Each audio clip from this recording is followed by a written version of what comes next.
बहुत दूर पहाड़ियों से घिरे एक घने जंगल में हर सुबह एक नए जीवन का संदेश लेकर आती थी। पेड़ों की डालियों पर पक्षियों का कलरव, नीचे बहती छोटी नदी और दूर दूर तक फैली हरियाली। यह जंगल केवल रहने की जगह नहीं था, यह एक समाज था। इसी जंगल में रहते थे कागा, एक समझदार लेकिन थोड़ा अहंकारी कौवा, और मित्रा, एक रंग बिरंगा मधुर बोलने वाला तोता। दोनों की दोस्ती जंगल में मिसाल मानी जाती थी। कागा काले पंखों वाला था, लेकिन उसकी आंखों में तेज बुद्धि झलकती थी। मित्रा हरे पंखों वाला तोता, मीठी आवाज और भोले स्वभाव का था। हर सुबह दोनों एक ही पेड़ पर बैठते। कागा कहता, मित्रा, इस जंगल में अगर कोई चालाक है तो वो मैं हूँ। मित्रा हंसकर जवाब देता, और अगर कोई सबको जोड़कर रखता है तो वो दोस्ती है। कागा को यह बात कहीं ना कहीं चुभती थी। एक दिन जंगल में फल फूल की कमी हो गई।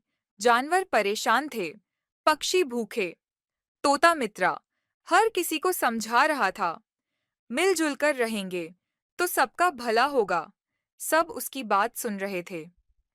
यह देखकर कागा के मन में पहली बार ईर्ष्या जगी। सब इसकी सुनते हैं, मेरी बुद्धि का क्या। एक दोपहर दोनों फल के पेड़ पर बैठे थे।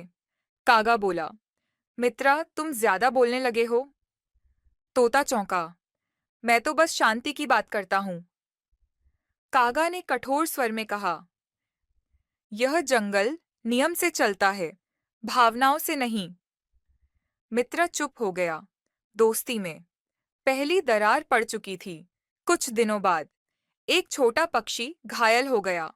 मित्रा ने उसकी मदद की, लेकिन कागा ने सबके सामने कहा, यह नियम तोड़ना है, कमजोर को बचाने से। जंगल कमजोर होता है। सब स्तब्ध रह गए। मित्रा ने साहस कर कहा, दया कमजोरी नहीं होती कागा, बस यही शब्द। आग बन गया। कागा ने अपना प्रभाव इस्तेमाल किया। उसने घोषणा की, मित्रा ने जंगल के नियम तोड़े हैं, इसे दंड मिलेगा। दंड था जंगल की सभा से निष्कासन, बोलने पर रोक। तोते की आंखों में आंसू थे। दोस्ती में भी न्याय होना चाहिए, उसने कहा। कागा ने मुंह फेर लिया। उस रात मित्रा अकेला बैठा रहा। पेड़ वहीं था, लेकिन दोस्त नहीं। उसने सोचा, अगर दोस्त ही न्याय न करे तो राजा से पूछना होगा। और उसी क्षण उसने निर्णय लिया, वह राजा बाघ के पास जाएगा। अगली सुबह तोता जंगल के मध्य पहुंचा। वहां राजा व्याघ्रदेव अपनी गुफा के बाहर बैठा था। उसकी दहाड़ से पूरा जंगल शांत हो जाता था। तोते ने कांपते हुए कहा, महाराज, मुझे न्याय चाहिए। बाघ ने ध्यान से देखा, पहले पूरी बात सुनूंगा। तोते ने पूरी कहानी सुना दी, दोस्ती, अहंकार और अन्याय। बाघ गंभीर हो गया। मैं अकेले फैसला नहीं करूंगा, उसने कहा। जिसने सब देखा है वही बोलेगा। और उसी समय उसकी नजर गई एक शांत खड़े सारस पर। सारस नदी किनारे रहता था। वह झगड़ों से दूर, लेकिन सब देखता था। बाघ ने कहा, तुमने यह विवाद देखा है? सारस बोला, हाँ महाराज, और सच कड़वा है। जंगल में सन्नाटा छा गया। सारस की गवाही, राजा बाघ का विवेक, कौए का अपराध उजागर और जंगल का ऐतिहासिक फैसला। ठीक है। नदी शांत थी। उसके किनारे खड़ा सारस बिल्कुल स्थिर, जैसे पानी में उसकी परछाई भी सांस रोककर सुन रही हो। राजा बाघ ने गंभीर स्वर में कहा, सारस, तुमने जो देखा है वही कहो, बिना डर बिना पक्षपात। सारस ने गर्दन झुकाई, महाराज, मैंने दोस्ती बनते देखी है, और उसे टूटते भी। जंगल में खामोशी फैल गई। सारस बोला, कागा और मित्रा हर सुबह साथ बैठते थे। एक बोलता था, दूसरा सुनता था। उसकी आंखें दूर कहीं देख रही थीं। मित्र सबकी भलाई की बात करता था और कागा अपनी बुद्धि की, यह कहते हुए उसकी आवाज में कोई आरोप नहीं था, सिर्फ सच्चाई। सारस ने आगे कहा, जब जंगल में कमी आई, तब मित्रा ने मिलबांट की बात की। जानवरों ने उसकी सुनी। तभी कागा के भीतर ईर्ष्या जन्मी। कई जानवरों ने एक दूसरे की ओर देखा। उन्हें याद आने लगा। हाँ, यही हुआ था। सारस की आवाज थोड़ी कठोर हुई। मित्रा ने कोई नियम नहीं तोड़ा, उसने बस दया दिखाई। लेकिन कागा ने अपने प्रभाव से उसे चुप करा दिया।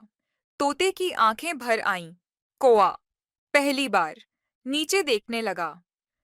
बाघ ने गरज दी, लेकिन नियंत्रित आवाज में पूछा, कागा, क्या यह सच है? पूरा जंगल कौए की ओर देख रहा था। कागा की चोंच सूख गई। कागा बोला, महाराज, मैंने जंगल की व्यवस्था के लिए किया। उसने पलटकर कहा, अगर हर कोई भावनाओं से चले तो अराजकता फैल जाएगी। कुछ जानवर सिर हिलाने लगे। बाघ ने तुरंत पूछा, और क्या व्यवस्था अन्याय से चलती है? कागा चुप हो गया। दृश्य 17। सारस का अंतिम सत्य। सारस ने अंतिम बात कही, नियम जंगल को बचाते हैं, लेकिन नियमों के बिना दया नहीं तो जंगल पत्थर बन जाता है। यह वाक्य हवा में देर तक तैरता रहा। हिरण बोला, मित्रा ने मेरी जान बचाई थी। गिलहरी चिल्लाई, उसने हमें बांटना सिखाया, एक एक कर। आवाजें उठने लगीं। सच अब अकेला नहीं था। राजा बाघ उठ खड़ा हुआ। उसकी आंखों में क्रोध नहीं, न्याय था। कागा, तुम्हारा अपराध नियम तोड़ना नहीं, तुमने दोस्ती और न्याय दोनों तोड़े हैं।